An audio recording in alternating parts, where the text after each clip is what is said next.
Hello and welcome to the CBB Super Show, brought to you by the FTN Network, Set Rankings, and the Green Screens and Window Trips community.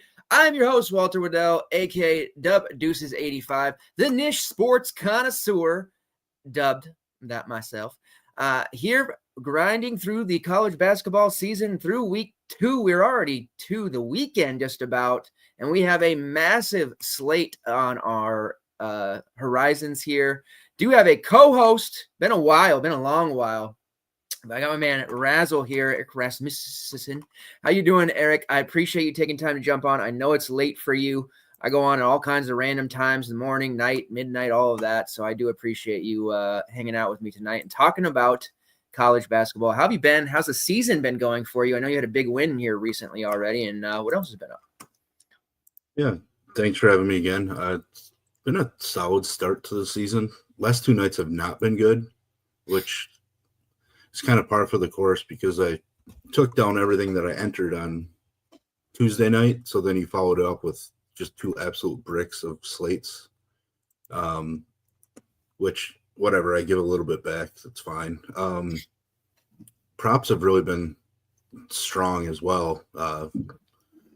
Attacking underdog and pick 6 and definitely helping considering we don't have the prize pools yet for college basketball. And I mean, even the last 3 days, we've seen DK go from 6K to 7K to 8K back to 6K for the main. So yeah, it's been fun. Sleep's been non-existent, but that's kind of year round for me since I go from college basketball to baseball and then right back into college basketball. Yeah, you don't really take any breaks. For me, it's different. And right after April, I don't really do a whole lot. Like I mess around with WNBA and TBT and stuff. But I know you grind baseball daily. Yeah, speaking about DraftKings, they also moved double. Like they already have barely any double ups anyways. But the ones we did have are all now like 2 multi-entry. So now we've got before it was single entry, which is fine. But now we've got everybody entering them twice. So we got to deal with all this overlap for these chalk brains that we got to deal with, and now they all get 2 lineups, and the double ups makes it almost impossible to want to play. So, and it wasn't as if they weren't filling up. So I'm just thankful we have it. But yeah, it's been kind of hit or miss. Had a strong first week myself for DFS. Today was okay. Lorient for West Virginia kind of bricked out for me, but I had a nice game from Jackson Keeler, and Trey Kaufman-Renn was like sub 20%. But the pricing is it's stiffer, but I feel like there's just so much overlap that the margin for error is very low. But you had a very nice lineup the other night. I did see that. Great job. And yeah, underdog has been really good. They're clearly, they get pretty sharp. Prize Picks is almost unplayable. I'm sure you probably feel the same with the way they goblin or demon everything. But unders have been super strong. Is that what you've been finding on underdog that you've been like doing well at? Like for me, it's been certain guards or like Eagle Staff today had a prop of 4.5 rebounds. It was 0.83x. You have to put it with a couple other things to bring that back up. But like those are just slam unders for me so far this season. Are you kind of finding the same thing or what are you seeing? Yeah, there's been a few unders, right? Like definitely crushed the Billu and Adam Miller recently. Bradshaw. I went under on Oscar Clough today, which I got it by 0.5 on the PRA. Nice. Which because he somehow managed to get to the free throw line 4 times in the last minute, which whatever. But yeah, and I can tell you they're already tightening up on that because Adam Miller's PRA dropped to 12.5 for tomorrow. Yeah. It was just at 15.5 the other day. So that's the one thing that like I tell a lot of my buddies here is like early season college basketball, you need to attack the props. Yep. because, after we get 2 to 3 weeks in, they're going to tighten up their lines a little bit, but there's still going to be value. I've generally been focusing on 3-point shooting, and then just a lot of points props that are like 10.5, 11.5. Like a lot of those guys generally probably are going to hit double digits 60 to 65% of the time. So I'm willing to kind of take those chances. I have one of them tomorrow that's tied to a 4-leg that already hit tonight, and I'm a little annoyed because his minutes are kind of all over the place. But yeah, we'll get to him when he's as we talk about the slate. for sure. I kind of used him last second because I thought his point prop at 10.5 was pretty nice, but yeah, volatility to him. Yeah, no, that's a good point. I've been telling that to the community as well, and people in my Discord, like the props, because they're still basing it off of a lot of times last year's too. Like there's some players who are in new roles, of course, and there's certain ones like the under on rebounds for guards and wings has been pretty strong for me. And there's a lot of them who had like better roles or more minutes or rebounded just better. And granted, it's been 2 or 3 games, so there's not a huge sample, but it's just like clear. Like there's one that I'm going to be all over. Hargris is at 2.5 rebounds on Prize Pick or on Underdog, and he's been getting like 2, maybe 1. And that's going to be one that I play a lot of. But yeah, the Billahu under PRA, under everything, and Bradshaw under everything on the same night was a pretty profitable slate. But yeah, they're going to tighten up, and this is the best time to really just get it. And then as DFS pricing tightens, then we can kind of get back into that, because the overlap right now, I got to tell you, man, it is kind of it's pretty lame having the like 2v2 everybody. The pricing's actually been better this year, I'd say, than the beginning of last year, but there's still enough missed prices where everybody's playing the same guys, so it kind of sucks. But it's all good. Yeah, it's definitely been better, but it's not perfect. It's just been better in a different style. Like there's still the misprices, but like there's so many of them that they're making it to where you have to nail your spend up. Yep. And a lot of the spend up guys are guys that they aren't getting 5x at that price point. So you kind of have to just go for raw points, kind of getting rid of the return value aspect of it and figuring out who's just going to score the most raw, which I kind of like that, scenario is just trying to make that decision. But that also brings volatility to it too.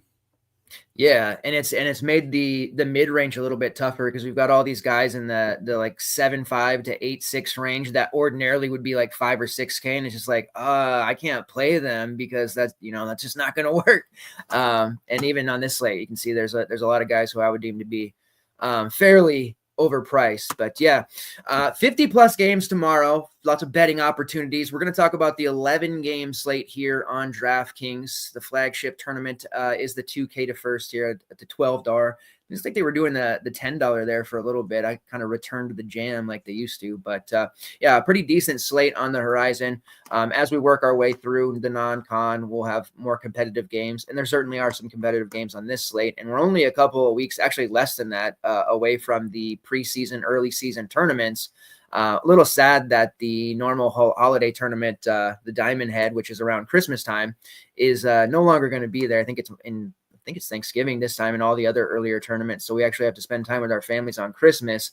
But yeah, lots going on, lots of good games. We're going to have morning to night basketball for a considerable amount of time here, which is great. So if you're new to the show, what we do here, we do go by game, talking about each matchup on the DFS slate, save a block at the end for any betting opportunities and props. We talk about them as we go as well.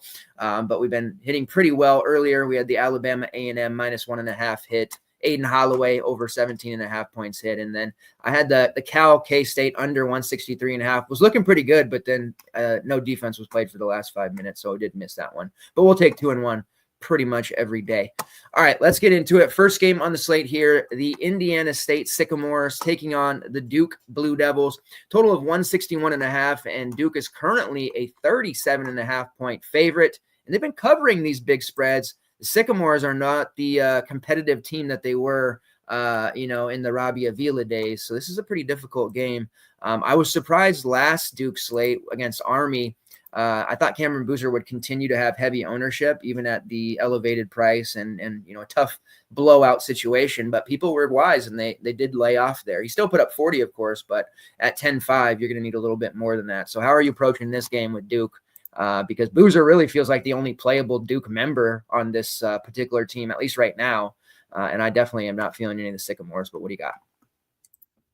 Yeah, it's really tough. I think Boozer's just like in these blowouts. I think he's willing to dominate for a few minute stretches at a time, but then he's also letting some of the other guys just do their thing too. So it's really tough to think that he's just going to showcase some big time upside in a non-competitive matchup. I do think there is a 60-point performance coming out of him at some point in the near future. I just don't think it's here. The only Duke guys that I'm really considering are like Caleb Foster as like a last man in, a starter at 4,100 on a Duke team with a team total of 100. And then like Malik Brown, but even then I'm not super excited about him.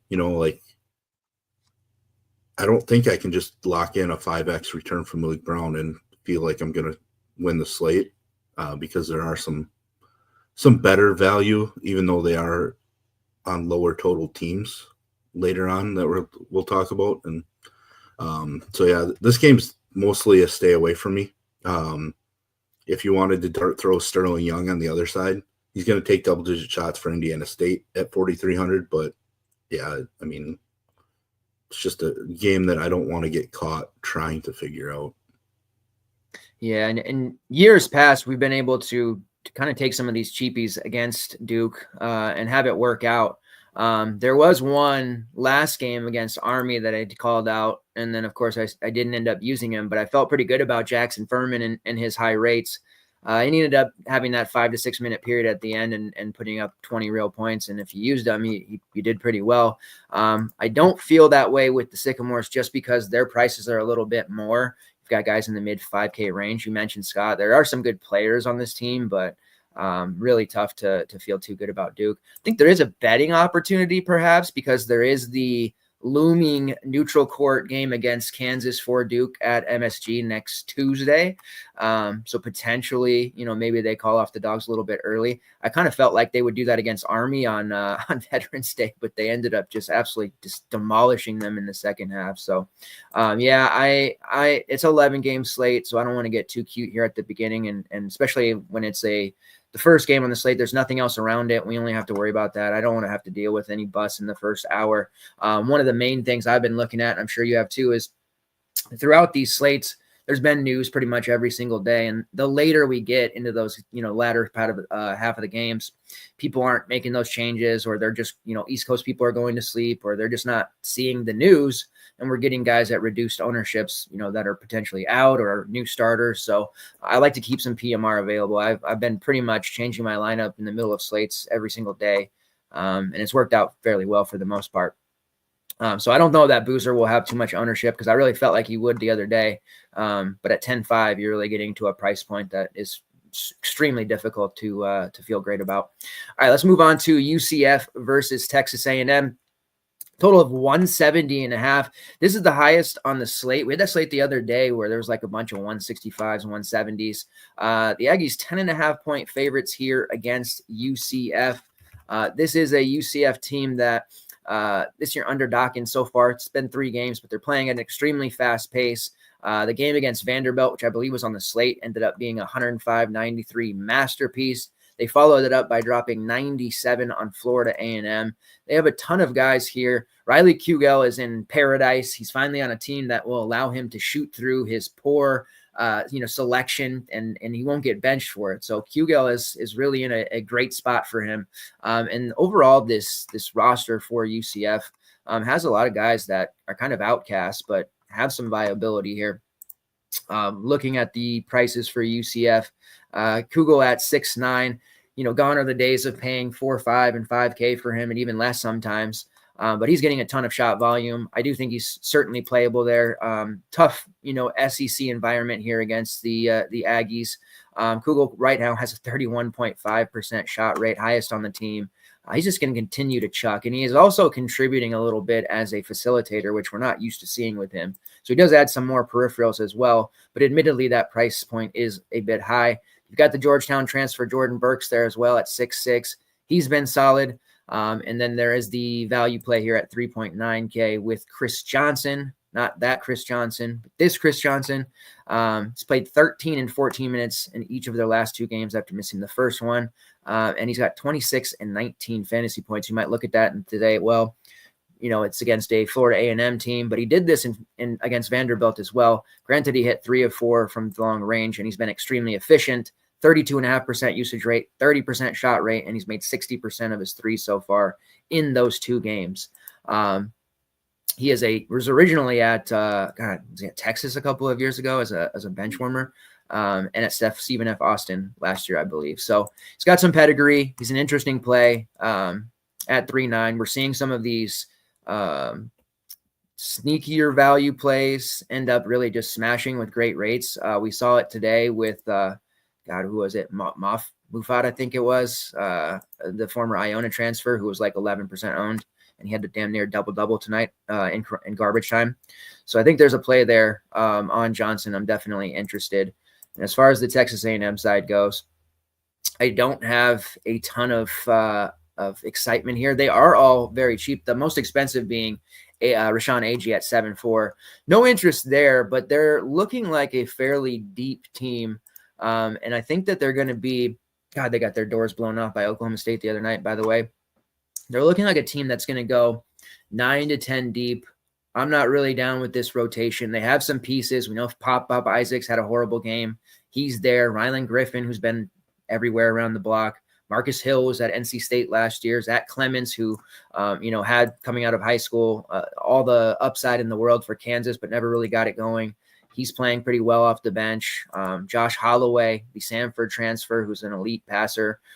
He's been playing well in his 18 to 20 minutes, but it just seems like a lot of guys who are going to play 18 to 24 minutes. Now, I would say, especially going into that Oklahoma State game, that, oh my God, Pop Isaacs at 4.4, that's a slam dunk, but he was so horrific against Oklahoma State that I don't know if he's necessarily a slam. I wonder if people are going to pull back a little bit. He's only played 20, 21, and 18 minutes in each of the 3 games there.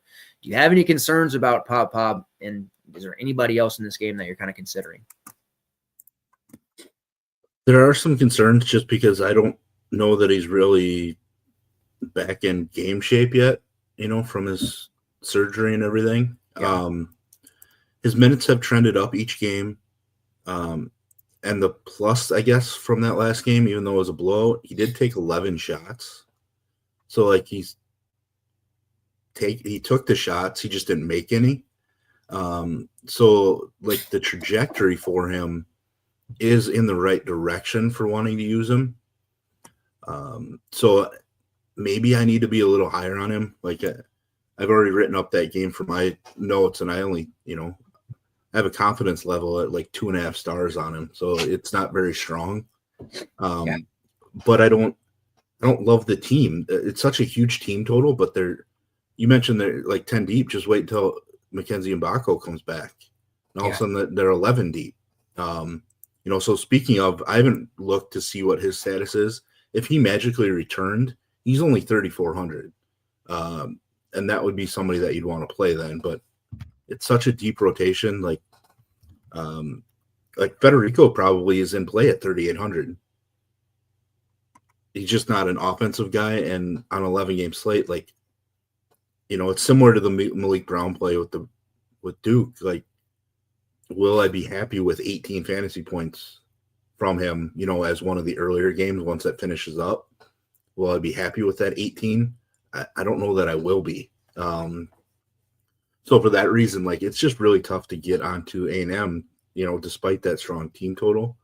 And UCF it's tough for me to get to too. Chris Johnson annoyed me the other day in that Vandy game because he was on the floor late. So he's getting a lot of the minutes, and it turned into Chris Johnson and Riley Kugel one-on-one fest. And that was a game where I had Burks, who just stood in the corner and did nothing. A little interest in Devin Cambridge, but I just don't know if they're just going to rotate between he and Stillwell as that other starter. And I assume Cambridge has got to be 25 years old by now, but he looked decent. But yeah, when you have Johnson and Kugel just putting up all the shots that they want, it's tough to get anywhere else. And Kugel's just priced to where I don't think he can be a priority. Because if he's not making some threes, which, he's shooting 71% from three so far this season, so it's ridiculous. But if he's not making threes, he's just not going to pay off 6,900 at all. Yeah, it feels weird, this game being such a high total and not really being that excited about it. Side note about Devin Cambridge, he entered collegiate basketball right before COVID happened as a member of Auburn. So yeah, he's been around. This is year 7 for Devin Cambridge. I'm pretty in tune with the transfer portal and everything, but when I was going through late summer rosters and previews, I had to triple take. I was like, this must be someone with the same name. But no, it was Devin Cambridge. So he's still around and kicking. But yeah, this will be a game where there's 2 or 3 that lock right after an hour after the initial game. So we're going to have some news coming in, checking starting lineups on Stat Broadcast. But yeah, I'm just going to let starters kind of dictate where I go with this one. I don't want to jump off Pop just yet, especially if the rest of the field does. But the Mbacco call is certainly good. I know he was warming up a little bit before their last game, and they chose not to use him. So it's kind of be difficult there, because if he warms up again but doesn't start, I might be a little gun shy. Especially in this early part of the season, I'm trying my best to stick with starters unless I know for sure they're playing, but definitely news we're going to have to track throughout. But it's crazy how many name value guys they have under 5K that ordinarily would be playable. But yeah, this team has a real weird vibe to it early on.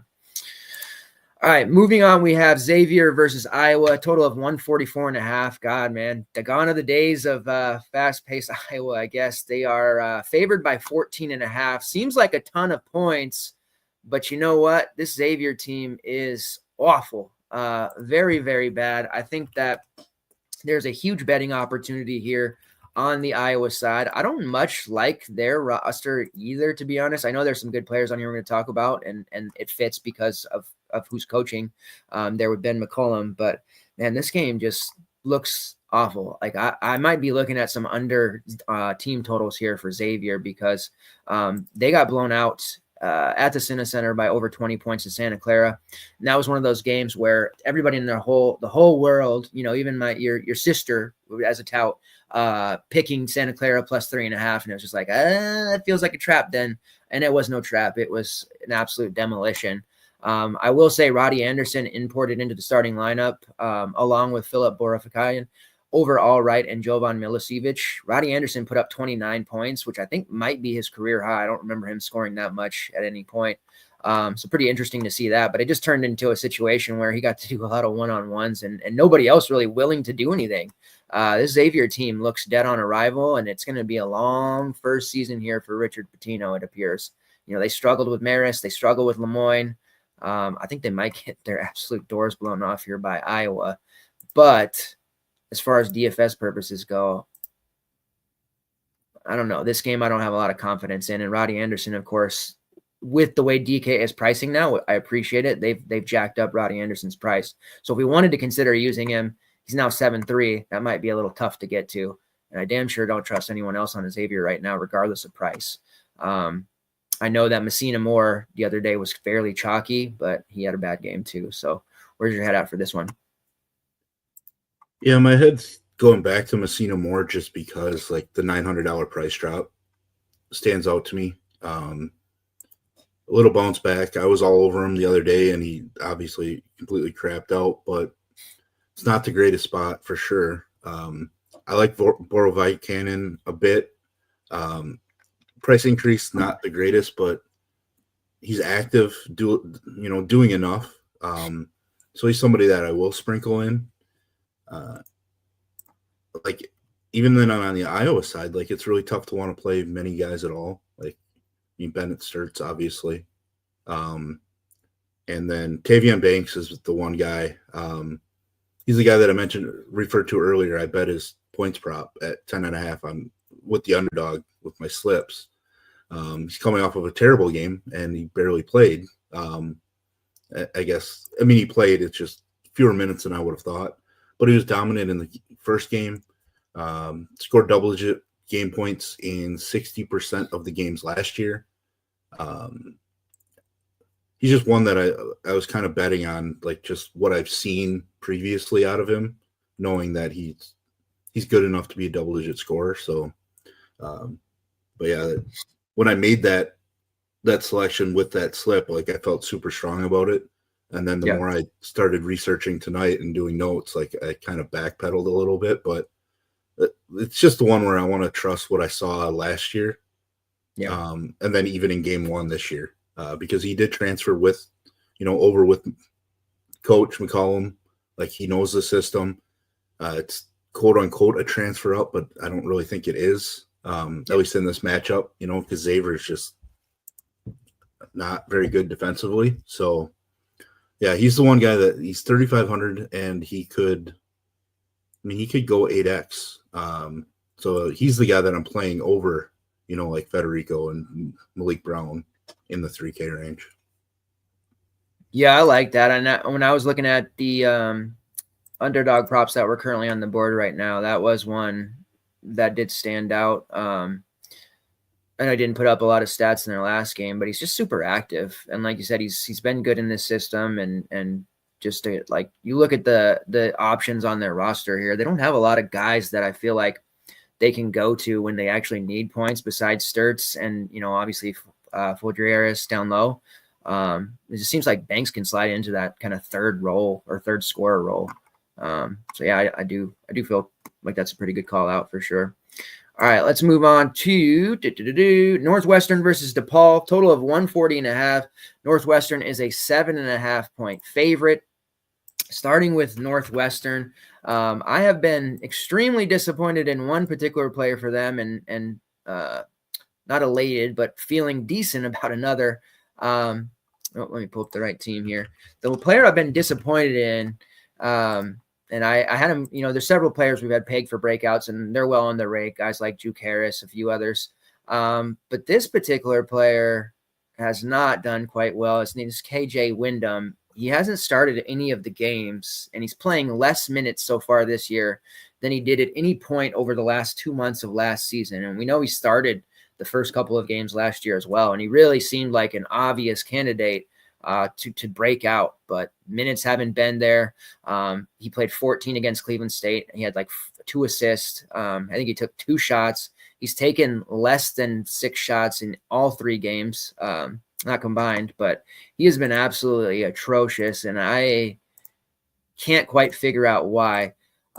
There are some players above him and some that have come in, so maybe that accounts for it. We've seen Jaden Reed, who transfers in from USF. He had kind of a tough outing at first against Mercyhurst, but he's played more minutes here recently. Obviously had the blowout against Cleveland State, but he's looked very dominant. We know he's a solid source of steals and assists, and he can score a little bit, priced at just 4.9. He's in that kind of weird range, upper 4K, low 5K, that's been seemingly ignored by the masses. So I do feel like he's a pretty decent look there, and I could get behind using him in a main lineup as well. The other starting line, or the other starters so far for this team, Arinton Page, Nick Martelli, Angelo Saravino, and Trey Singleton. Arinton Page comes over from USC.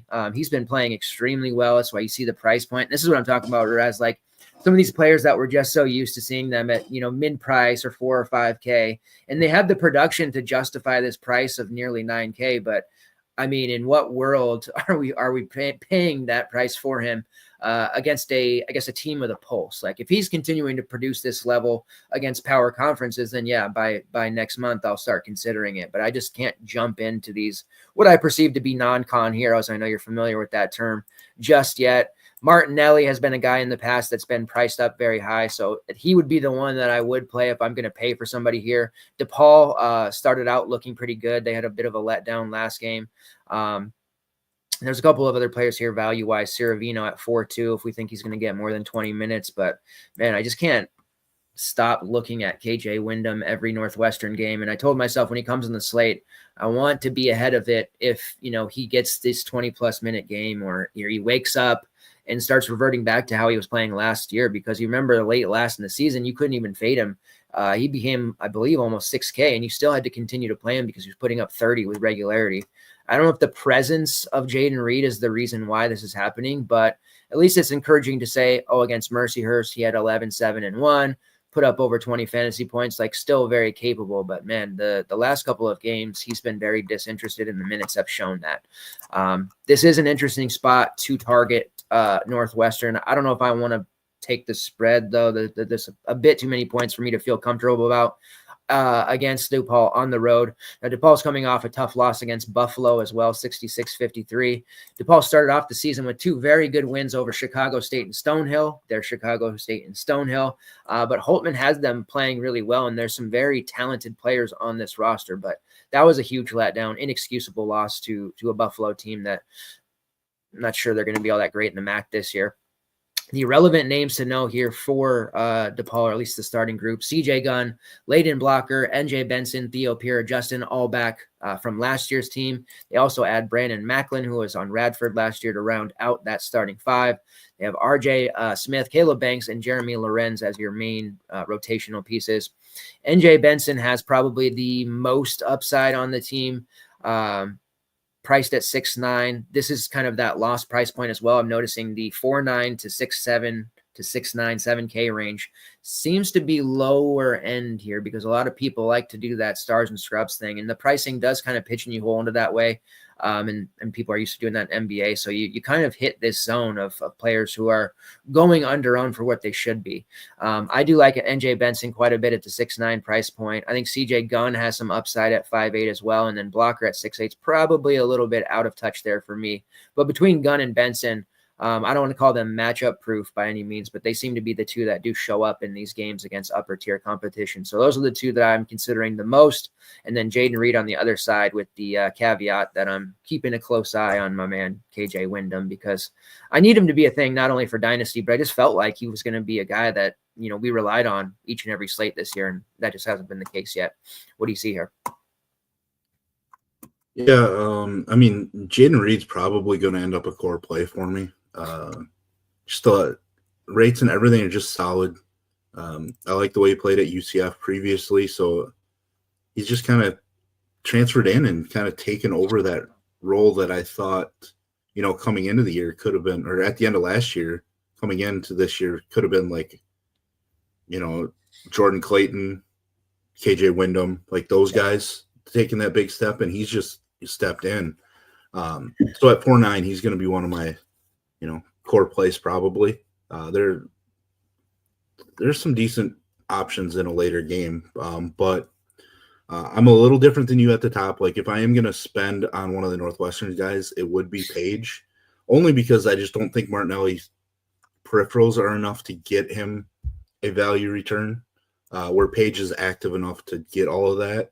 I don't think I'm going to end up on him. I just like, his rebounding rates, block, steal rates, everything through the roof. He's drawing a ton of fouls too. So he's just doing so much more. But yeah, DePaul side, it's just really Benson and Gunn for me. And Benson worries me just because that's a matchup, with Page and how active Page is.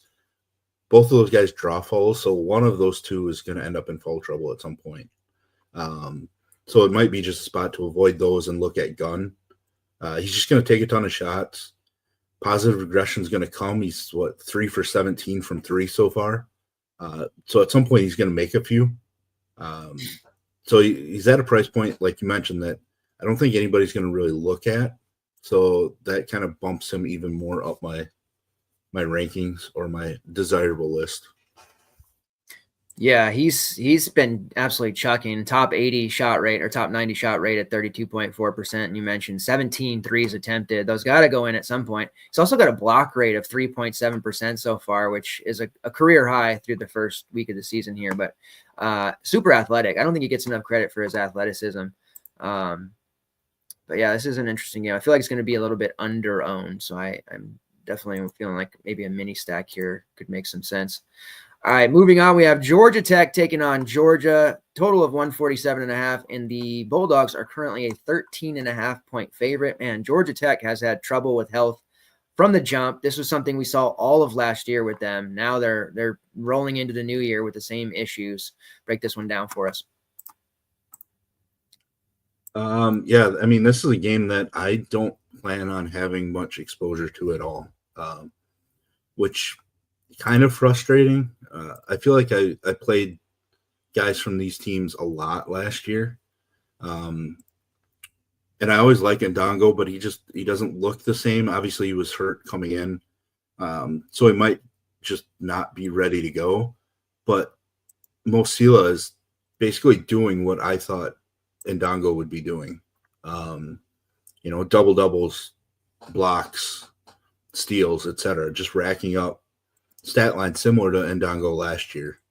I don't really want to pay 8,100 for Silla, but maybe just because, I mean, he's just racking them up. Kawachi Reeves still in college, still putting up shots.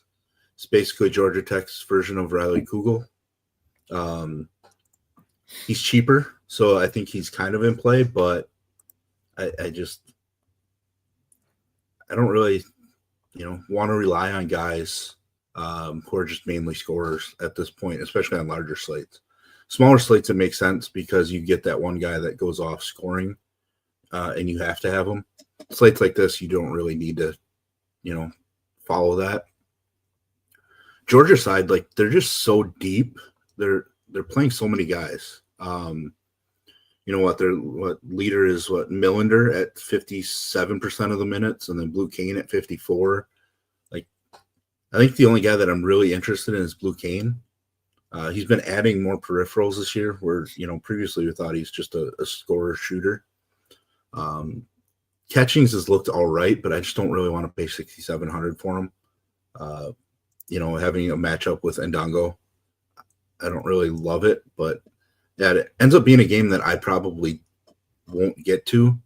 And it's weird. Again, it's weird because Georgia has an 81 point implied team total, but when they're playing, I don't know, similar rotation to what Texas A&M is doing, everything's just so spread out that it's so tough for anybody to get there.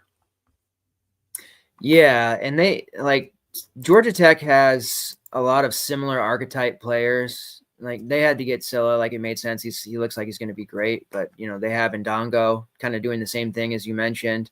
Cam Kraft comes over from Miami of Ohio, was on Xavier before. He's pretty much kind of similar in that he would prefer to just take shots, and they have a lot of similar players there. And then you've got our guy Jaden Mustaf, who's just getting hurt by this. I'm actually surprised he didn't transfer. Georgia wise, they're an impressive team. I actually feel like Georgia's kind of a sleeper team in the SEC. Nobody individual awards wise to really call out, but I feel like this is a team that's going to just stack up wins.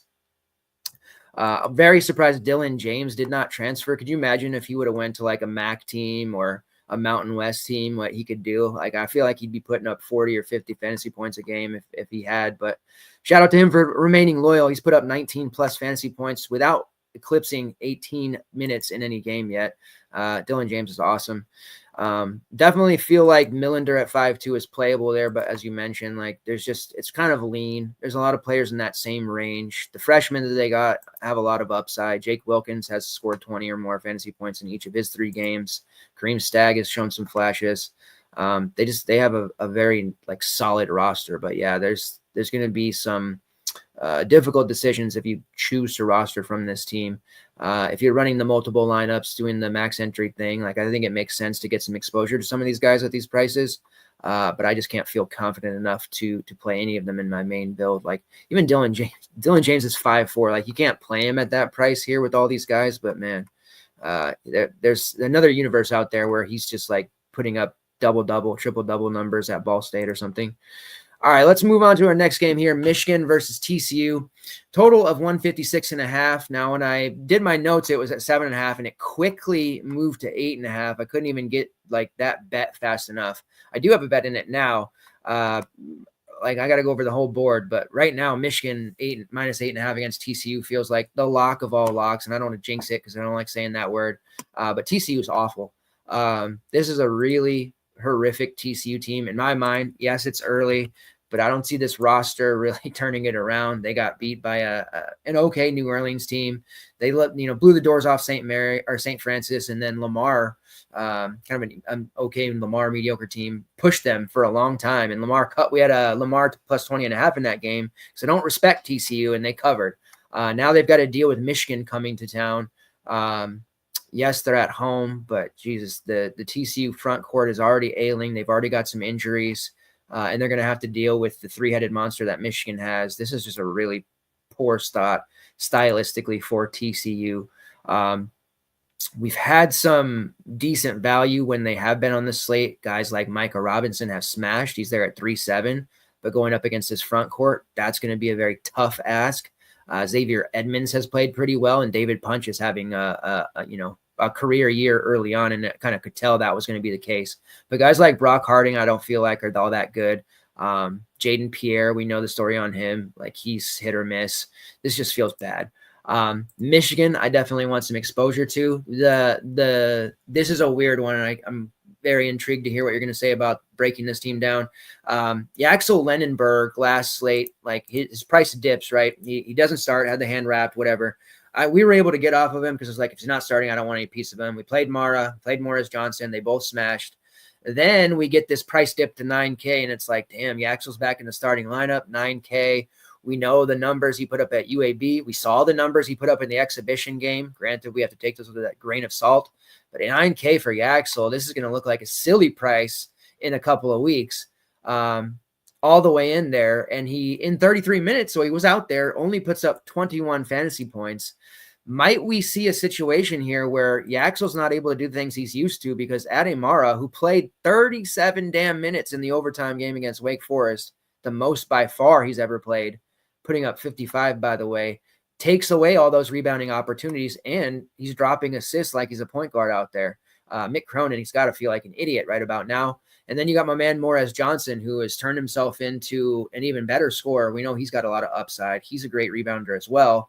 It just seems like there's some cannibalization happening here with the rebounding stats in particular. Yaxel may not be all that playable anymore at 8.5 and 9K, because 8.5 for Yaxel Lenenberg is an absolute steal, but Ademara looks like Superman, and Morris Johnson is taking enough points to where Yaxel might just be putting up 30 to 35 fantasy points per game. If he goes down to 7K, he's back to being a slam, but at 8.5, that might not be the case. So what are you doing with this front court? Because I feel like this is a slate decider. And I think I'm going to end up fading Mara at 9,800. That's a lot of money, definitely. I mean, so Mara was in my GPP winning build Tuesday night, which that build was actually my base cash lineup too. So like it was in everything. Nice. I mean, it's a big problem. I think Mara is just locked into his role because like he's the defender of the trio, really.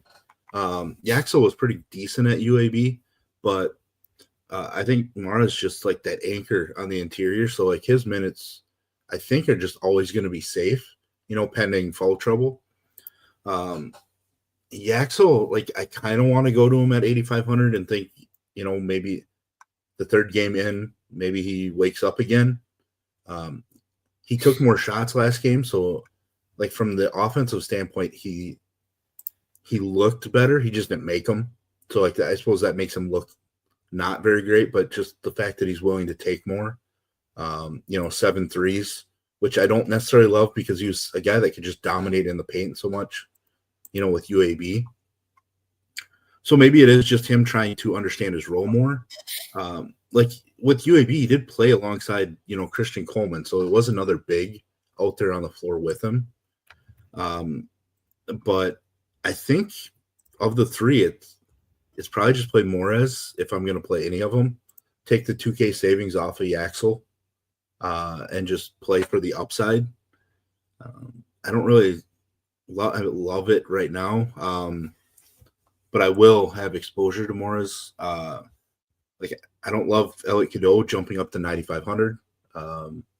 He was also in a lot of my betting prize picks and pick six that won a bunch of money on Tuesday night because of his assist props.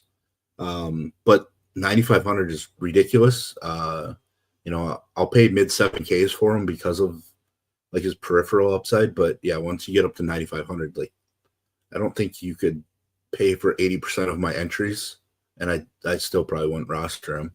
Yeah. The rest of Michigan, like they're just going to keep running out a bunch of different guards around those big guys too. The one thing that stood out to me is the fact that Amari Burnett is 3,300.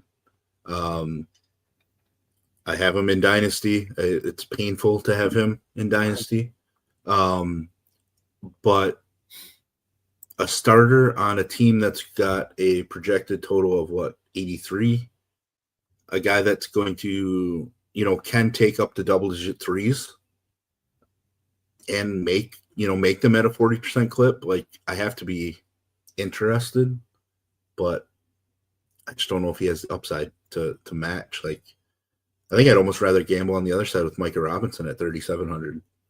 Like he's at least shown some upside, even then it's obviously a terrible matchup, but yeah, I don't know. Like I've wanted to play a bunch of Michigan the first two slates they've been on, and now in this spot against a terrible TCU team, I don't really want to play much.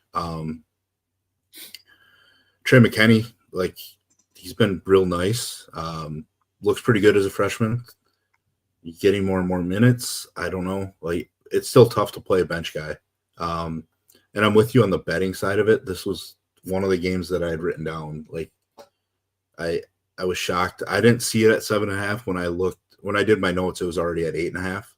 And I was already DK had it at 7.5 like 3 hours ago, and then when I looked at it again right before the show, it was gone. I was like, oh shit, I got to hit this now because I have a feeling it's going to move more. It should at least. It should, yeah. So I don't know. Another game that I probably end up off of, and doesn't feel great because I like the way the Michigan offense looks for the most part, but yeah, I mean when everybody's so expensive, and then all the minutes being rotated, amongst the two guard spot, really. Everybody's playing minutes. Makes it frustrating. Yeah, and I thought it was interesting because I was curious coming in, like, would they run the 3 forward lineup? And that's what they started with against Wake, and they got off to kind of a slow start, and they went away from it, and then they got it cooking again because they played Roddy Gale a lot more, especially in the second half and overtime. Did notice Namari Burnett's minutes, only 16 there, no foul trouble really, just wasn't effective, wasn't impactful. Played 21 minutes in the game against Oakland there. So yeah, he's remaining in a starting lineup, but I almost wonder if they slide Gale in over him at some point here soon. But yeah, that price point of 3.3 is certainly interesting. He doesn't have to do a whole hell of a lot there in 20 minutes, especially if he gets a few of those threes to fall. It does look like they like Trey McKinney a lot, so he's kind of pushing his way in there as well. But yeah, it's going to be tough. I just told myself early on, like, I don't feel like I could fade this Michigan team every time they're on the slate. Like I felt like I had to have at least one. The first go around, I played Morez with Mara because Yaxel off the bench, and that worked really well. And then last slate, I went heavy Yaxel because I just felt like this price is a steal. So it's going to be a big decision. I think, yeah, the Morez Johnson price of 6.5 is probably the way to go. But it looks like, based off what you're saying and the way that the lineups are going to play out, that this game may go a little under-owned. So that also makes me very interested. But I just feel like with the way things are, the blow-ups or the busts at the high-price guys, especially this week, locking in some semblance of a safety with some of these Michigan players might make sense. But it's going to be probably impossible to stack them. So we'll move on here to the next game. Providence versus Colorado, total of 164.5. The Buffs are a 1.5 point favorite. This looks like it's going to be a fairly tough year for both teams. I don't know that I could have a betting favorite here. Took to overtime against Eastern Washington for Colorado to win, and then they got pushed by Montana State as well. I would be kind of heavy on Providence here, but I'm not so sure that they're all that great either. Holy Cross pushed them. Of course, they were in overtime against a Virginia Tech team that looks like they might be scary. So betting wise, I don't have a full side here, but I do think the under's in play, or I'm sorry, the over is in play for sure. The over 164.5. Colorado has a mixture of continuity and younger players. They have been rolling a starting lineup with the transfer Barrington Hargress, Spangod Deck, Elijah Malone, Felix Casares, and Sebastian Ranzik. And then they've got the freshman kid coming off the bench. He's all of 6 foot, Isaiah Johnson. He absolutely nuked it in the exhibition. And then they brought him off the bench in the game against Montana State, but he played like majority of the second half and kind of hard carried them to the win there. 24 points, 2 assists. He had 12 free throws. And then against Eastern Washington, same thing. He ended up playing 31 minutes and played the entire overtime and majority of the second half. So he's not starting at any point, but they're just playing him starter minutes. And he's clearly turning into like the guy there very quickly. He's priced in this weird range of 6'1", so I think people will overlook him. I am biased towards him a little bit because I had my eye on him in the summer, have him on some dynasty lineups. But man, he is just really looking like a dude that's going to be, a potential problem in conference, not in a semblance of them winning games, but just putting up like ridiculous numbers for us throughout the season. 26.2% usage rate, shooting 55% from long range. Obviously, that probably won't continue. He's drawing almost 8 fouls per 40 so far as well. So a lot of interest for me there in Johnson. Yes, 6'1" is a little bit pricey for a bench player, but pretty confident he's going to continue to play 25 plus minutes. When we get into 8-3 for Sebastian Ranzik, that's where I have a problem. Yes, he put up 42 in that overtime game, but I mean, he's a 25 fantasy point per game player at most. I can't be paying 8-3 for him. Hargress coming into it as a transfer. I know a lot of people are high on him. He's definitely solid, but he's a little bit pricey. He's not in the mid-major level anymore. Dak always gets a lot of hype as a potential NBA prospect, and he's putting up some good numbers, but same thing. He has a very low floor, so I would be careful utilizing him just yet. And then Elijah Malone is certainly a value look there at 4.2. You saw the upside, put up nearly 50 against Montana State, only 18 against Eastern Washington, but the minutes are set and solid in the mid-20s range. So you know what you're getting there with him at 4.2. Providence, they have been a little bit different starting lineup than I expected with this roster. What's up real quick? The Ryan Mila experience last year was very fun. He ended up not starting their first 2 games, and the results for Providence weren't that great. Played about 22 minutes, and he was impactful with those minutes, but we expect a lot more from him. And I think that the team and coaching staff realized that too. He got the start against Penn, played 28 minutes and proceeded to have an 18 and 12 double-double. So he obviously needs to be a starter and needs to play a lot. He is priced pretty affordable for my expectations of him as a starter in a game here where he should play 30 plus minutes against a Colorado team that isn't going to defend very well. It looks like this isn't Boulder, so there's the elevation, perhaps a little bit of an issue, but I think Mila is an interesting play at 7-1. And if you're not playing any of the Michigan guys and not playing Boozer or Sturts or Kadu, we'll see. We'll get your thoughts on Dent, but you start getting down the list very, very quickly and you start running out of pay-ups to use. You got Graham Ike. Might make sense to go with a little bit of a semi-balanced lineup and play these 7K, 8K guys that others aren't going to be on, because Mila could certainly match anybody at the top. At least I think he could. I'm pretty high on him overall. The rest of the starting lineup here in that recent game for Providence: Corey Floyd, Jason Edwards, Jalen Sellers, and Oswin Urmunsi. The freshman, Stefan Vax, has been their top bench player. 29.2% shot rate, 28% usage rate. He has just been chucking threes, 6, 11, and 7 over the last 3 games. The Estonian kid. We're having this infusion of international talent.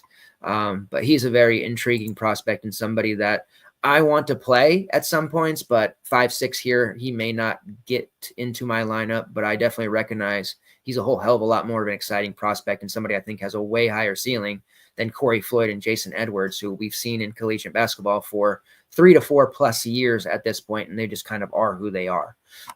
Same could be said for Jalen Sellers, although I have a feeling he might end up being somewhat chalky here as he is 4'7", But we know Sellers, if he's not making shots, it becomes very, very difficult for him to make value at any price. He does look to be healthy, so that's a good thing. But all kinds of various plays here that I think people are going to overlook to a degree. So how are you prioritizing what you do here, and what place do you like? Yeah, it's tough because the Providence pricing makes me want to play guys. I guess I probably don't share your love of Mela all that much. I guess if he's starting, then yes. But he started last game because Duncan Powell was out.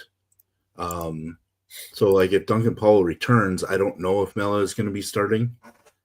He could obviously, but Colorado starting 3 guys 6'10" or bigger is a really weird matchup situation for Providence.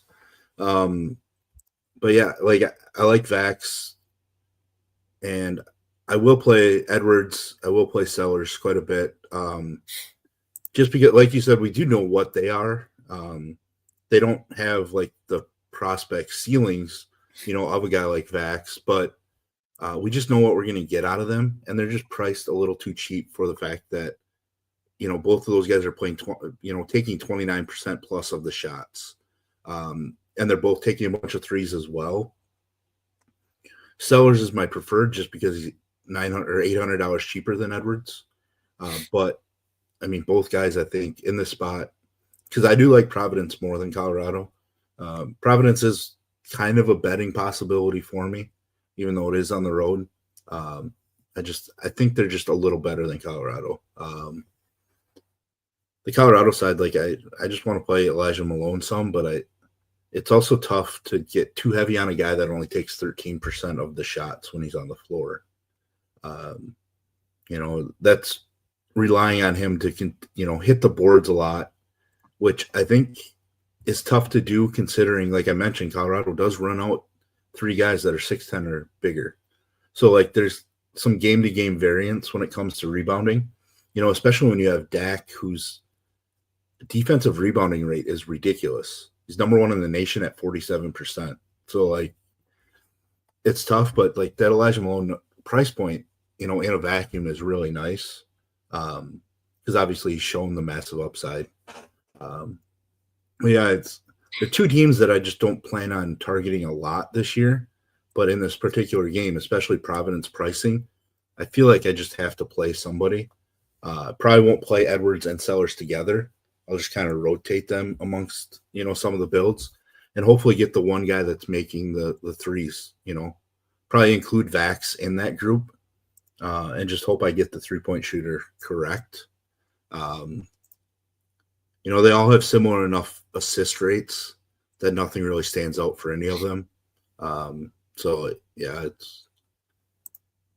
it's not an exciting game, but yeah.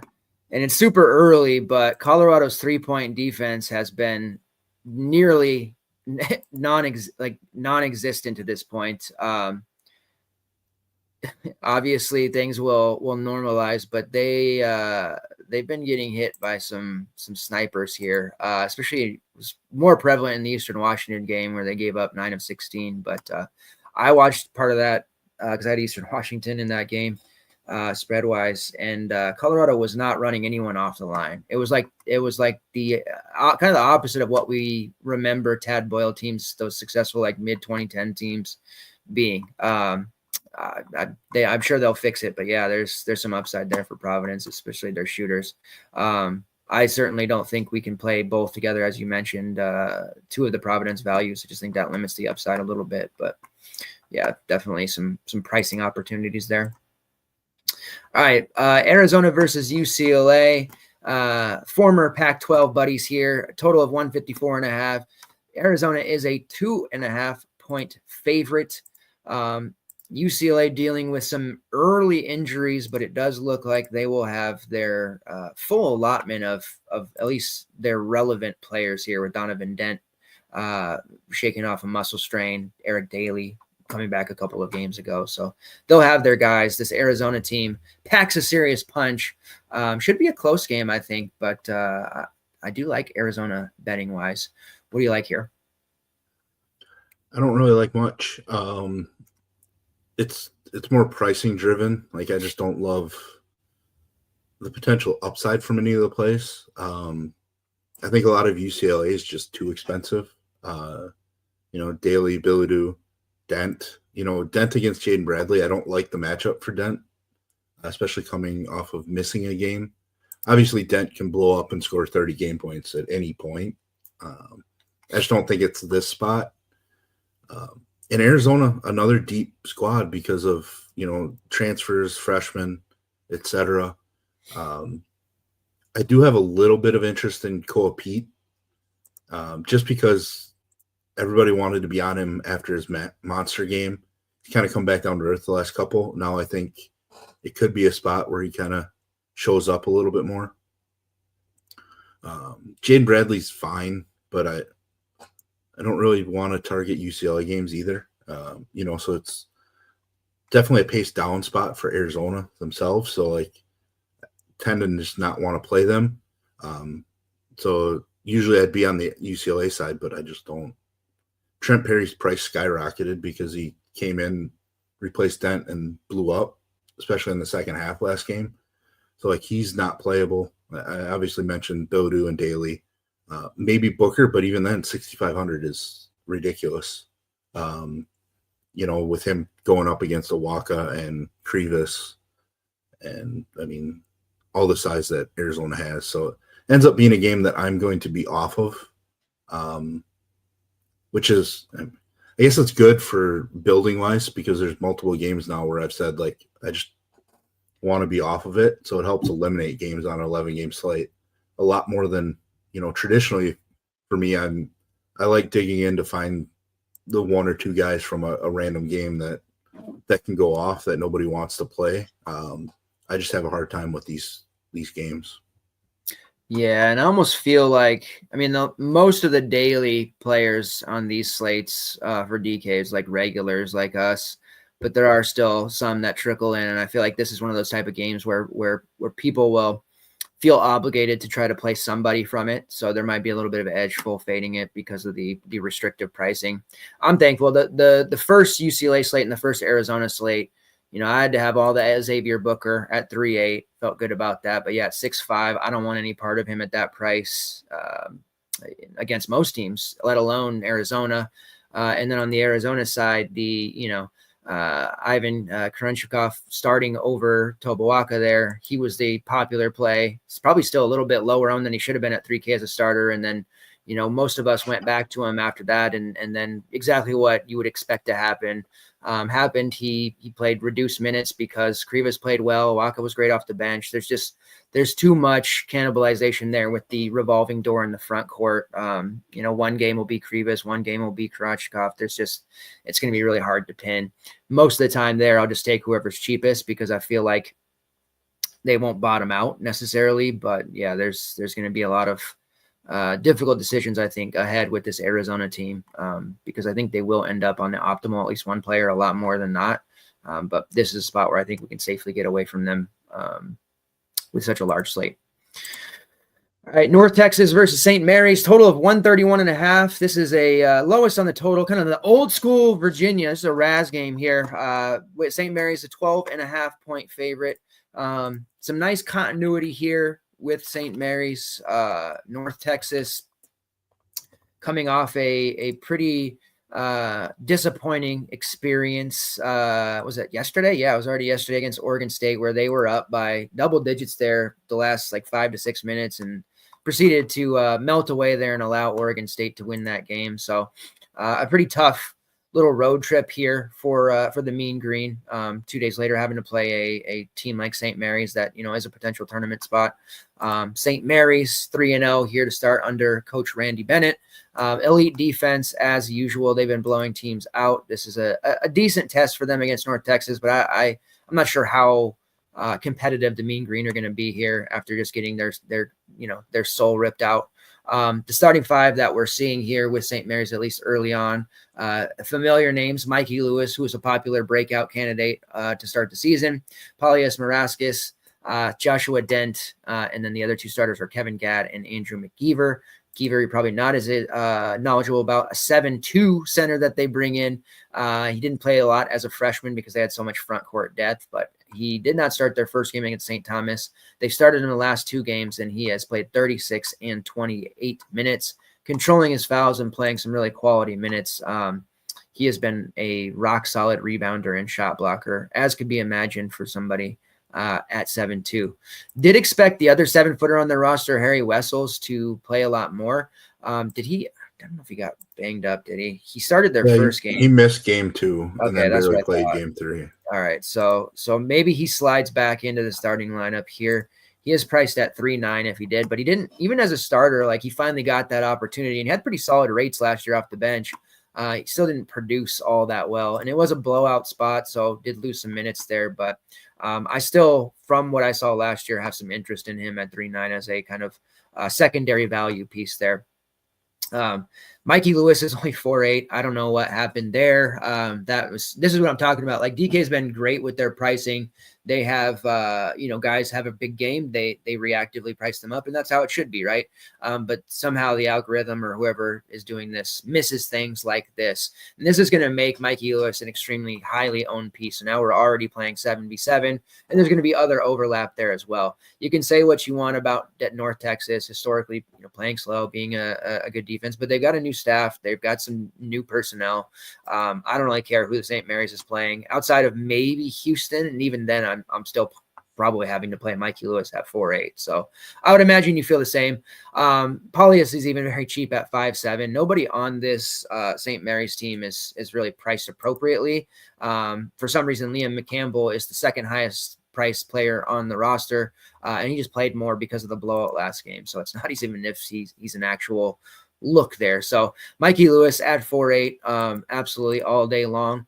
Now, North Texas, they've got some dudes. Dylan Arnett played extremely well yesterday against Oregon State, 33 fantasy points in 33 minutes, 12.12 rebound double-double.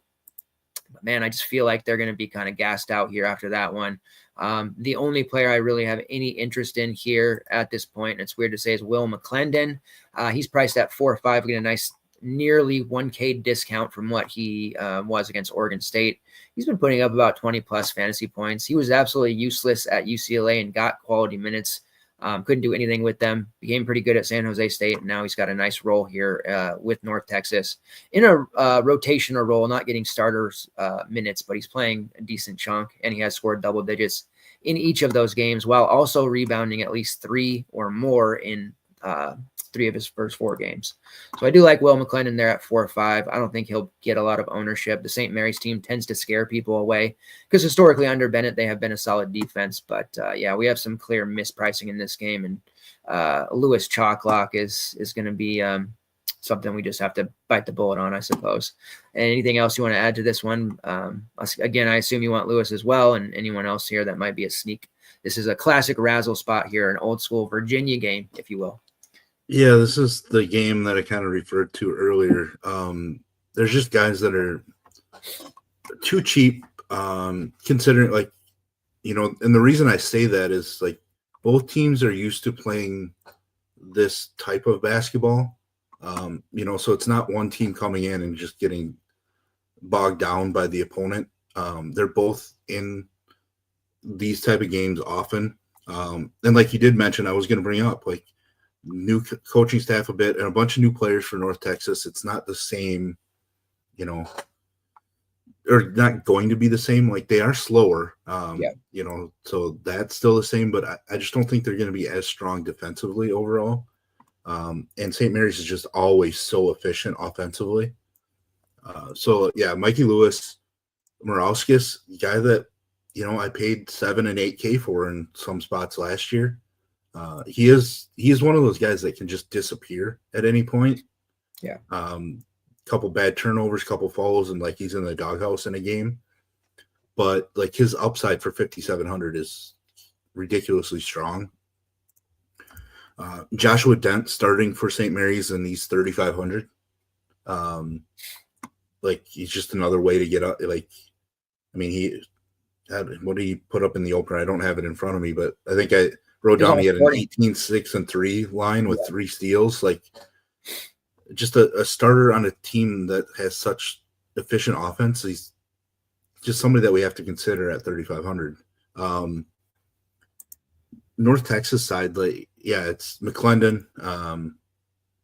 I think he ends up starting sooner rather than later. Like, he was projected to start, and then he missed the opener with injury, I think it was, where he missed the last exhibition and kind of came in banged up. I would think, at some point he slides into the starting role because he's the most experienced guy on the team, really, especially at the guard position.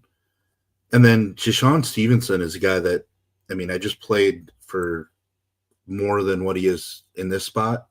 Big time, like, he's a scorer, but at 5,100, like, he's a guy that could put up, 18 game points. Even in a tougher spot, he's going to play a bunch of minutes, taking 26% of the shots. He's taking 16 threes, not shooting it very well, but he's another transfer from Cleveland State. Arnett transferred in from Cleveland State as well.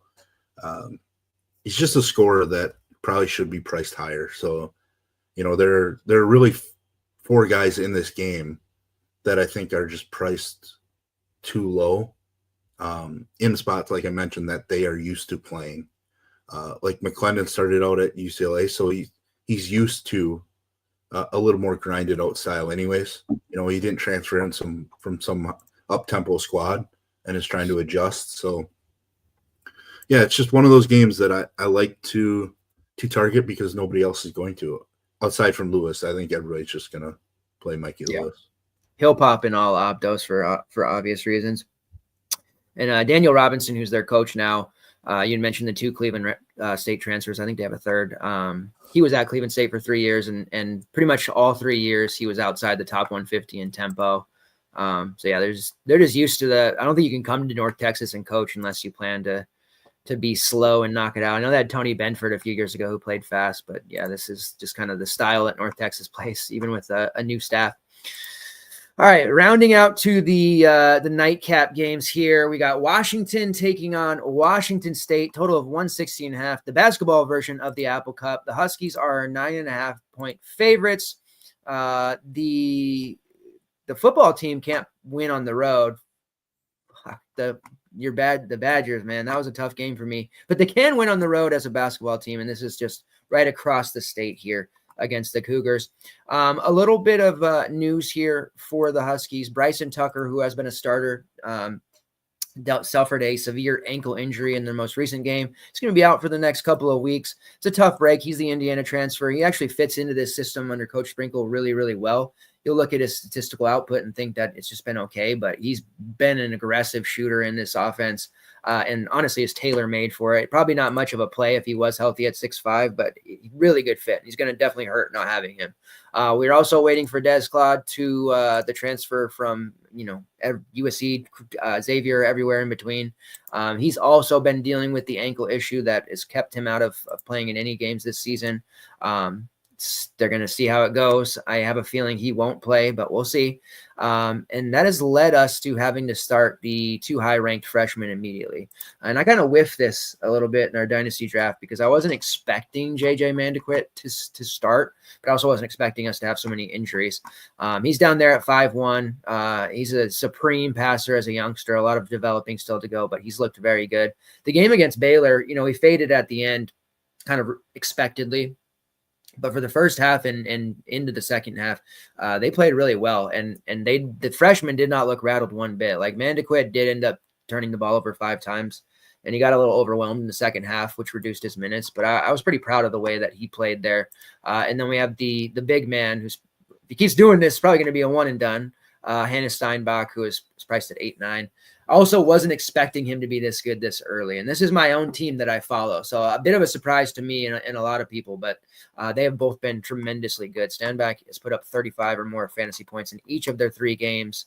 And he did that against the Baylor front court with a ton of athletes. So you can see Steinbach is getting a ton of NBA chatter already.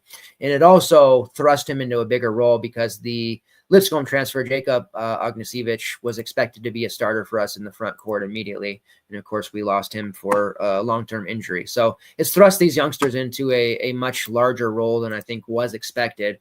So did whiff on both of those guys in Dynasty, which is a little bit of a disappointment for me. But I do feel excited about this team. Looking at it, Steinbach, a combined rebounding rate well over 40% and a block rate of 6%. And then you can see Mandequit here, a 35.7% assist rate, which is top 85 in the country. My man Zoom Diallo did not get any starting role this year. Expected a bigger breakout from him. He does have amazing rates, 31.1% usage rate, a 27% shot rate, 23% assist rate, and a 3.5% steal rate. So he's doing it in the minutes that he gets. The first 2 minutes, there are 2 games, he's been steady, but he didn't have like the kind of games that I was expecting. And he's kind of quietly, when I've watched all of their games, of course, you don't really notice him putting up the stats. And then you go to the box score at the end and be like, oh, wow, he actually did kind of fill it up. It's telling, though, in the close game against Baylor, especially in the second half, he was on the floor a lot, especially kind of operating as the facilitator when Mandequit was a little overwhelmed. He did play 23 minutes, and a lot of that was in the second half. So I think Diallo's role is going to continue to expand. We saw that last year. I think right now Sprinkle's just trying to figure out how to fit all these pieces together. So Diallo is interesting at 5'5", even though he's not starting. Kamari Peterson is a great scorer. He's a little spendy at nearly 6K. And then down here at 5K, we have Wesley Yates, who is the number one Husky play for me, just from a price standpoint. Still taking a ton of shots. You had mentioned there's several players on this slate that have been taking heavy volume, just not making those shots. And that's been the case here with Wesley. He was pretty much a dead-eye shooter for USC last year, comes back home to Washington. 3 of 15 against Baylor. They did a really nice job. You could tell the game plan coming in there was to make life difficult for him, and that they did. Shot 1 of 5 from long range and just really couldn't get anything else going, and only had 13 fantasy points. He is tied to his scoring. He does add rebounds, a couple of steals here and there, but if he's not putting up 15 or more real points, there's going to be a real hard time for him to make value. The opener against Pine Bluff, he was hot. He put up 14 real, 30 fantasy points. At this 5K price point, I think that people are going to gloss over him just because he has been shooting so poorly. If people are going to use anyone from Washington, maybe they go to Mandequit. I think that Washington is actually not going to be very popular on this slate. We've seen that on these kind of longer slates with late games, and I think most people are just going to go to Gonzaga anyways. So there is some upside here. Perhaps Lathon Somerville, who's priced down there at 3.9, getting some of those Bryson Tucker minutes. He's the Rutgers transfer that I did like a lot last year. And then my man, Big Frank Kepnong, who they're treating him with kid gloves. He played 23 minutes in their first game. He's gotten hurt in each of the last 2 seasons. He just unfortunately is made of duct tape and glue and other parts that they find in the arena. So they're treating him with kid gloves because they're really nervous about him getting hurt again. So his minutes have been reduced, but he's damn interesting at 3.5 and a kind of a large field GPP alt lineup because he's in the past been a pretty high fantasy point per minute player. And I can see him absolutely obliterating this 3.5 price point against a new look Cougars team that doesn't scare anyone. On the Cougars side, they were ravaged by the portal. We know my man Lawan Watts is on Texas Tech now.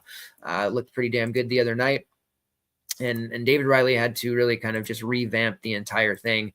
They lost their first 2 games, but they did beat St. Thomas. The starting 5 they're rolling with returner Thomas Thrasteren, Adria Rodriguez, Jerome Morton, Andy Okafor, and Emmanuel Ugbo. They do have the former Tech transfer Amelia Yalaho and then the freshman Ace Glass as their main bench pieces that we've seen. I don't really like anyone. We've used Thras, as we like to call him, in the past as a value piece under 4K when the Cougars had all those injuries last year, but he's priced at 6.6. Definitely not worth that price point. ND Okafor at 5K. He's finally getting an opportunity. For years I've thought, man, if this guy got more minutes and an opportunity, he'd play well, but now he's got that opportunity that hasn't happened just yet. And I think life will be very difficult for him in the front court against the Huskies. And then the top player, the Boise State transfer, Emmanuel Ugbo, has been putting up some pretty solid numbers, averaging 15 and 6 thus far. Probably the most playable Cougars player at 5.5 if you want exposure to somebody here. I do like the freshman they have, Ace Glass. He's not really playable with all this value on the slate, but he's a name to kind of keep in the data banks for later as pricing tightens. I think his minutes will go up as time goes on, but for the most part, I think the Husky side is the right side to bet, but also a little bit of a bounce back here from a man Wesley Yates. What do you think here with these guys? If Claude plays, or if Claude doesn't play, especially. Yeah, I mean the Washington State side, I'm really just only considering Ugbo. I like his rates, his activity. I think like he probably could have some advantages at different times on the interior against like the freshmen. So like he's one guy that I think has like holy shit, I wish I would have had him late type upside. Yeah. So he's the one that I will make sure I find a spot for. The rest of Washington State just isn't going to do it for me. Washington side is interesting without Tucker, and especially if Claude's out. I think you can play any one of the guys that are going to start, or like Diallo. You know, where I kind of expect Diallo to find his way into the starting lineup at some point. Like he's just so dangerous as an offensive player. I think he needs to figure out his foul issues. He's committing a ton of them. Probably why he's played so few minutes the last two games. He has 9 fouls in those, 42-ish minutes across those two games. So for me, he feels like the guy that has the most upside. Like Yates probably does, just from volume and what we've seen previously. He might just be struggling coming back home, trying to do too much, etc. I don't know what it is. It's a good spot for 3-point shooting. So Peterson and Yates probably are the smartest plays on Washington. But I like Diallo.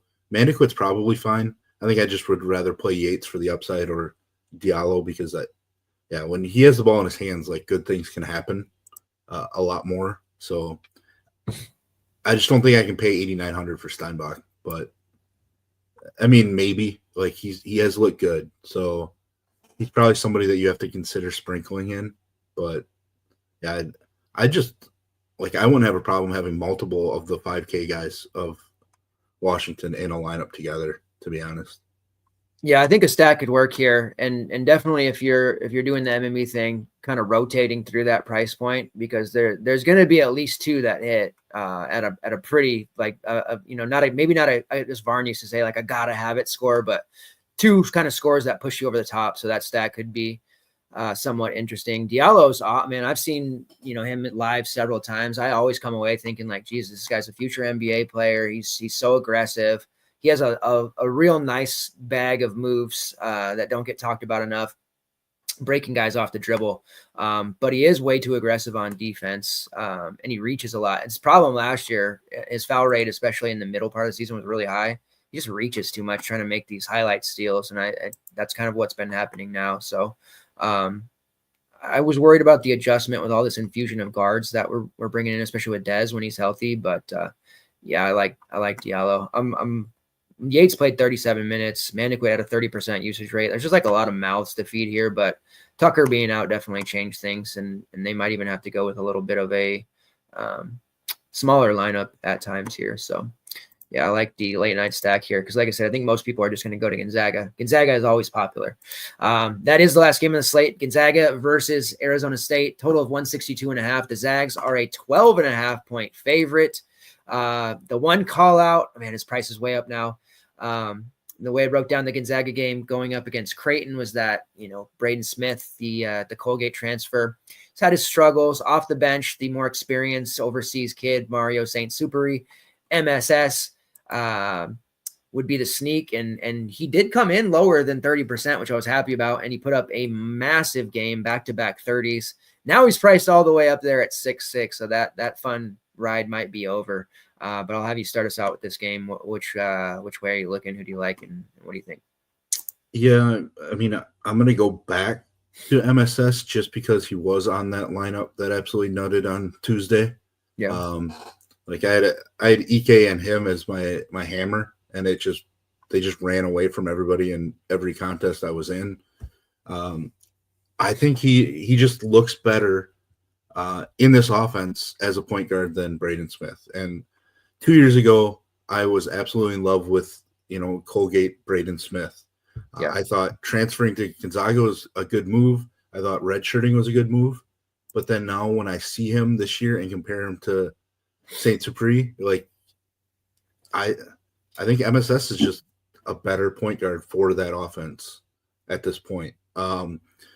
He makes more mistakes, so like he might not be as reliable. Braden Smith probably turns into like super reliable, high floor point guard of Gonzaga past like they're used to having. Yeah. Right. But MSS is just so dangerous. And he just racked up fantasy points.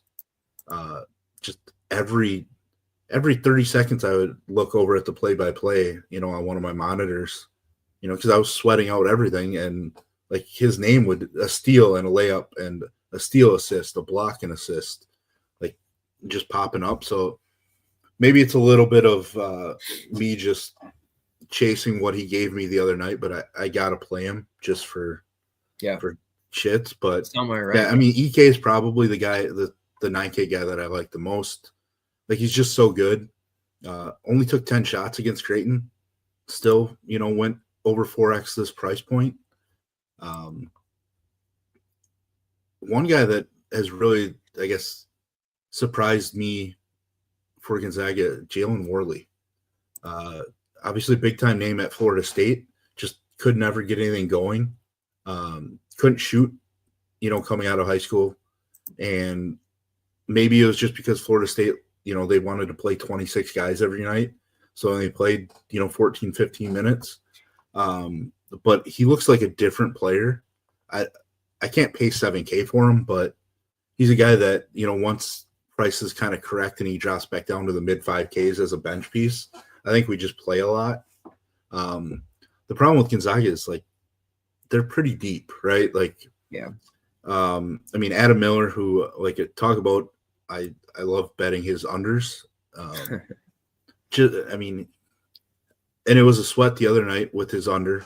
He started out super hot, like hit 2 threes right away, an assist, a rebound. Like he had a pretty strong first half, but then barely played the last 8-9 minutes because of the blowout. Grant Foster, 4,100. I think he's somebody that we have to have multiple shares of on the slate.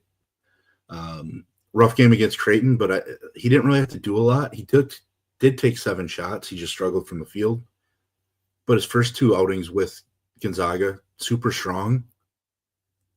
Just a ton of upside, even though he's coming off the bench. He's one of those bench guys on the slate that I feel super, super comfortable in playing. We talked about a lot of guys that it's really tough to play because we just don't know what to expect.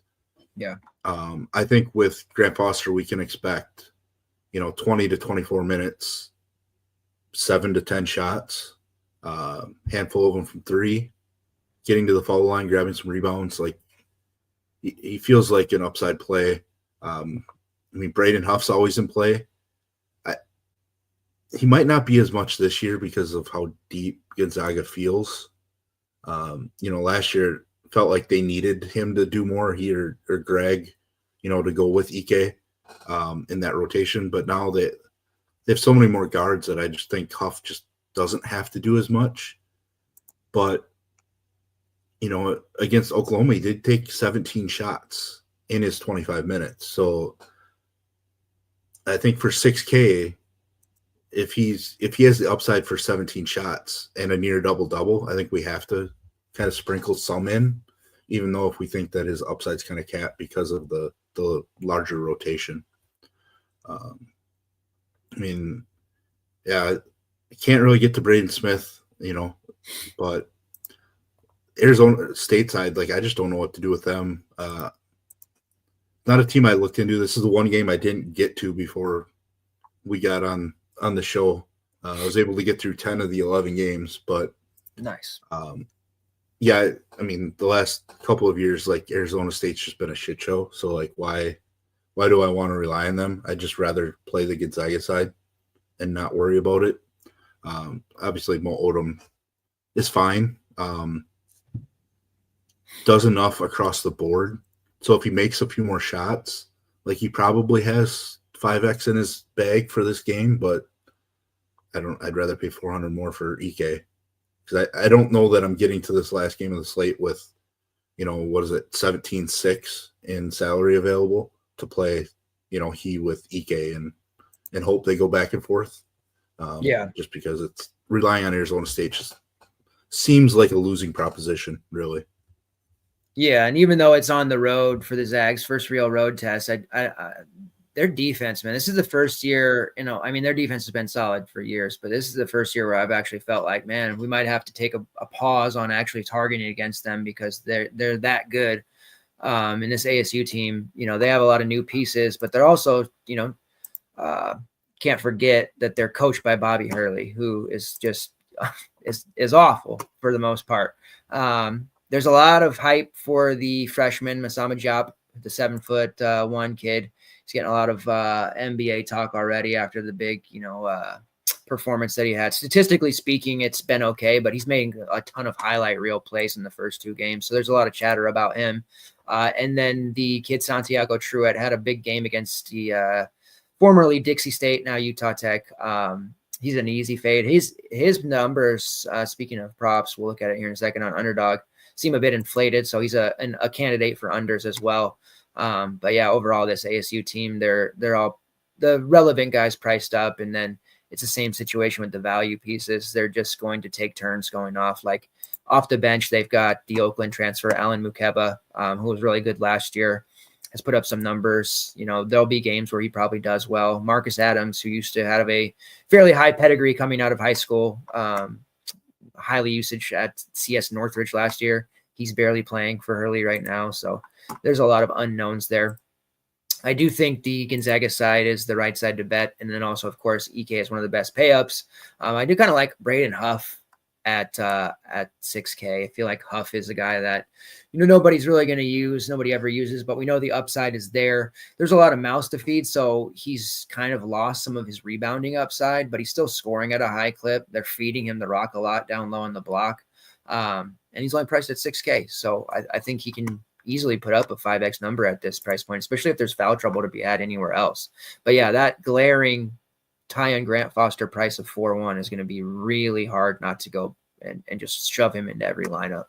I like your conviction on MSS. He's really fun to watch, but 6'6", I just don't know if I have the salary to fit him in. So, all right, that gets us through the slate. I'm not going to do a core just because there's so many plays to talk about and a lot more research to do. So kind of, a good overview of the slate there. I want to shift focus a little bit here to a couple of best bets, some underdog stuff. Sounds like you've already had a chance to look at underdogs or underdog fantasy for some of their props. Mentioned already the Michigan bet. That is by far and away to me one of the best bets on the board. I don't know what the open was, but it was at 7.5 there for a while. I wish I hadn't waited because now the best number available is the 8.5, which I still think is pretty solid. Get that for -110 on FanDuel, best price at the moment. I'm very confident in Michigan beating TCU. I'm just not a believer whatsoever in anything that TCU is going to do here. I normally don't like to take the big spreads either. I know some people are really high on these, these buy games and taking teams. This is one that I do feel good about, even with all the injuries they have. Illinois, they are 29.5 point favorites at home against Colgate. They had, an absolute war of a game against Texas Tech, and to be expected. Like that had a feel of a tournament game. It's a shame that Illinois didn't have their full allotment of players, but good on them for winning that game. I will say there was some home cooking there with the free throw disparity. Texas Tech getting 4 free throws compared to Illinois' 23, but I digress. But yeah, this Illinois team is just putting up a shit ton of points. To drop 81 on a defense like Texas Tech's is basically 100 on everyone else. So there's no reason to think that they won't drop 100 piece on Colgate here and win by 35 plus points. So one of the few times you'll catch me taking a large spread, but Illinois -29.5 just feels like a pretty strong bet there. I did mention the other night on Spaces, doing the Spaces thing now, Raz. I'm not sure how familiar you are with Twitter Spaces, but Mississippi Valley State was 41.5-point dogs to Hawaii. And I, of course, don't think the Delta Devils are good in any capacity. That just felt like a lot of points against Hawaii, and they did end up covering. So one of the few times the Delta Devils did cover. I only mention that because they're 27.5-point dogs to Utah Tech, a.k.a. Dixie State. And that is an opportunity because I don't know if Dixie State's dropping 30s on anyone, but it can't be overstated how bad the Delta Devils are. So just something to kind of keep in mind there. One other bet that I like, Troy versus LMU. Troy's on the road here. Scott Cross, our old friend Mike Randall, who used to do the CBB betting show at FTN, had the phrase Scott Cross covers. And I think that's the spot here where head coach Scott Cross and the Troy does cover there. Shout out to him because I think he's on that one as well. Do you have any bets that you've had a chance to look at or anything that you like before we open up some props here? Yeah, I mean, like I mentioned, I am definitely on the Michigan side with you. I am on Providence going into Colorado. And then I do like your Huskies against Washington State. I mean, 8.5, I guess that's what I'm seeing it right now in front of me, but it is a larger number, potentially. But like, I just don't think the Washington State team is very good overall. So I think Washington has so many guards to run at them and make some shots that I feel like it should be a double-digit game.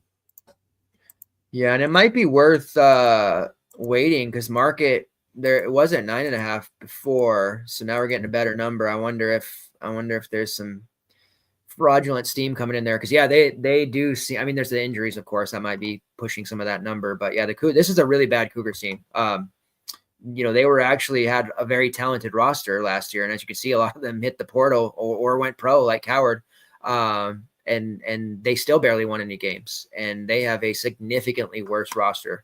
The Huskies have a significantly better roster, at least continuity wise. So yeah, I definitely like that call out. Unfortunately, where I'm located now does not allow me to bet on my Huskies, but yeah, let's see on underdog right now. So I have three plays. I know you mentioned the one that you've already tied into. Sky Clark. So speaking of the Bruins unders, one that they've already shifted on, Sky Clark's PRA under.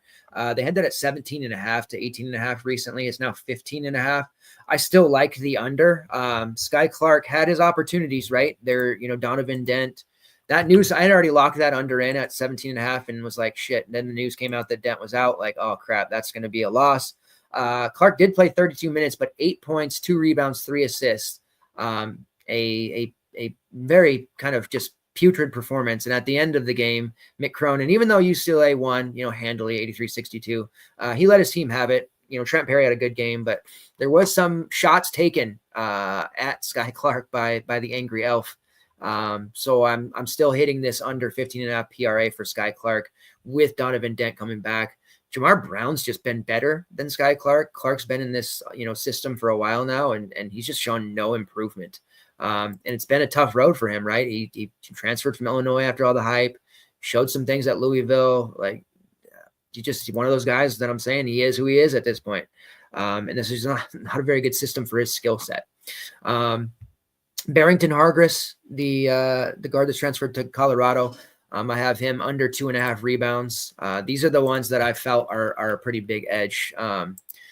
These guards/wings who typically get 1 to 2 rebounds per game over the course of their career.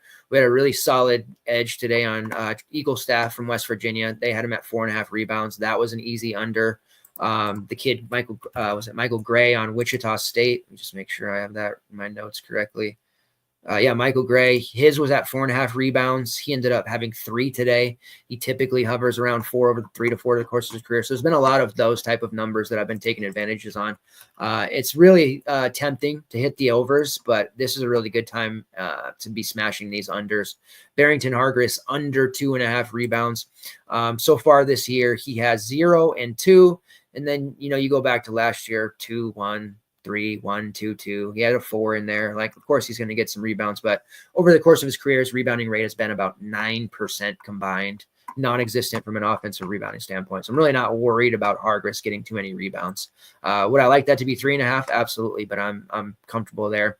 And then my man Isaiah Johnson, his point prop is 14.5. You mentioned the guys in the 10.5, 11.5 range. That's been definitely a solid over. But he scored 24 in 17. Go back to the exhibitions where he scored over 18 in those as well. He's just the top offensive weapon on this team right now. And Tad's giving him the green light to fire away, but he's also doing a really nice job of getting himself to the free throw line, where he has the 30th highest free throw rate in the country so far. So over 14.5 points for Isaiah Johnson. I expect them to add more games as we go along because there are so many to choose from. Underdog has been adding some like in the early afternoon. So we'll get on those too. But any others that you're seeing there on Pick Six, Prize Picks, or Underdog? Yeah. I guess with Hargress, I like his under PRA as well. 19.5 seems kind of aggressive. Just based on what I'm seeing so far, and obviously with the emergence of Isaiah Johnson as well. I think under on that one makes a lot of sense. Yeah, I'm gonna hit that too. That's a good call.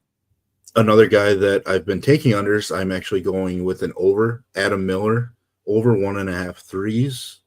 Okay. That's really all he's going to shoot, but it is a little bit of a revenge narrative going back to Arizona State. I don't really think he enjoyed his time with Bobby Hurley, so I think over 1.5 for that intrigues me because I think his points prop is like 8.5, maybe 9.5. So like, if he's going to approach it, like I think that includes 2 threes. Like he can still go under his points prop and still make 2 threes. So that's the one that gets me. Plus, you get it at slightly higher than 1-to-1. It's 1.04. Then a couple other ones. Obviously, I mentioned Tavion Banks and his over points. I like Eric Daly, 9.5 points. Seems just like a low number. I don't love the game, obviously, in general. But Arizona does give UCLA a pace-up spot. And I think Daly's just a double-digit point per game scorer. So getting that at 9.5 just seems like there's just overall value to it. And then back to the Providence, Colorado game, Jalen Sellers over 12.5 points as well. That falls into my 10.5, 11.5, 12.5 point props that I feel like are just too low. His prop is like I think 3 points lower than Edwards, and I have those two very similar, in that spot. So to get a 3-point differential, I like Jalen Sellers quite a bit in that. Yeah, I love that Adam Miller call. I'm gonna add that to some of my stuff. He's hit 3, 2, and then he shot over 3 against Creighton, but he's been chucking them. So yeah, that's a sharp one. I like that. I would imagine that goes like 0.88x by the time we get to lock. So I'm gonna get on that early. Solid call. That takes us to the end. So a little bit of something for everyone. DFS, betting, props, and we did it under 2 hours. Getting sharp at that as well. Raz, I do appreciate you jumping on. I know it's extremely late for you, and I wanted to get you on here as the first co-host of the season because I felt like I stood you up the other night because I fell asleep at my desk, and I felt like felt kind of bad about that. So I wanted to get you on, and why don't you plug your stuff and where people can find you? And this is a recent GPP winner. This guy is a very good GPP player for CBB. Been doing this as long as anyone, so I always appreciate you coming on here. But why don't you plug your stuff and say what's up? Yeah, I mean, appreciate you bringing me on. The other night I was sweating things out anyways, so like I poured a couple cups of coffee. I was going to be up late, so I kind of waiting for you to go live and then find out you fell asleep, and I ended up just pulling an all-nighter just because I caffeinated myself out a little bit too much. But yeah, I'm with DFS Army. A lot of my content will be there. I do share some of it on X as well at Res11 Grinds. Just always around, always willing to talk college basketball or even MLB, even if it's the off season. Like it's a lot going on all the time, but I enjoy getting on.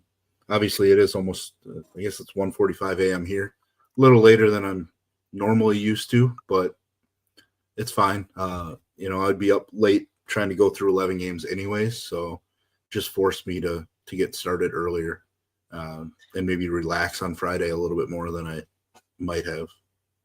Yeah, get ready for the Saturday. I've been telling you power naps. I got to live on those because the Friday night into Saturday, because I cover the college football as well, so I just got to live off like multiple power naps, 10 to 15 minutes here. As we get older and 40 plus, it's hard to stay up all night. I appreciate it. Make sure you guys check him out at Razzle11 Grinds. Make sure that you like, share, repost, and interact with the show here, whether you're watching on YouTube and or X. We do thank you very much for tuning in and hanging out with us. Lots of games tomorrow. Let's get after it. Green screens and window trips. Appreciate you guys.